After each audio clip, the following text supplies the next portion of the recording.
আসসালামাইকুম এভরিওয়ান, ভালো আছেন? আলহামদুলিল্লাহ আমি ভালো আছি। আপনারা সবাই কেমন আছেন?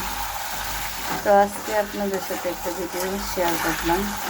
পাঙ্কাশ মাছের মাথা দিয়া কেডাই কুমড়া দিয়ে খাইতে ভালোবাসেন। আমি সবচেয়ে থেকে ভালোবাসি পুঁই শাক দিয়া। তো মাছটা কষাইটাছে, আর এই যে শাক ধুয়ে রাখছি জালিতে। তারপরে এই মাছ দিয়া টমেটো দিয়া পেঁয়াজ কুচে রাখছি, এটা দিয়া ভুনা করুন। এই হলো আজকে আমার রান্নার রেসিপি। ঠিক আছে, দেখতে করতেছেন। এই রয়েছে বাটা মশলা, তেল, সব কিছু বাদ আগেই রান্না করছি। তো এখন এই দুই পদ রান্না করবো।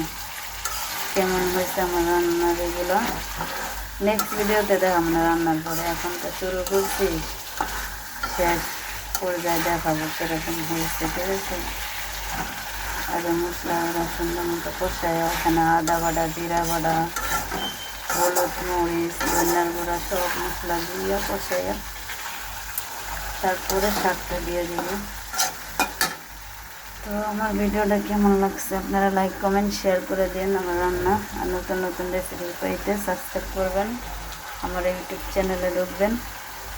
ঠিক আছে, আমাকে সাপোর্ট করবেন।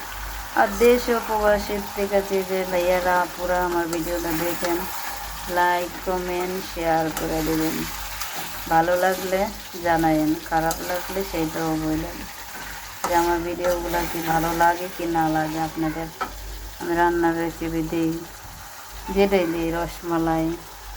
ঠিক আছে, তো এই জন্য আপনাদের সাথে একটু শেয়ার করি। যদি ভালো লাগে লাইক ও কমেন্ট শেয়ার করে দিই।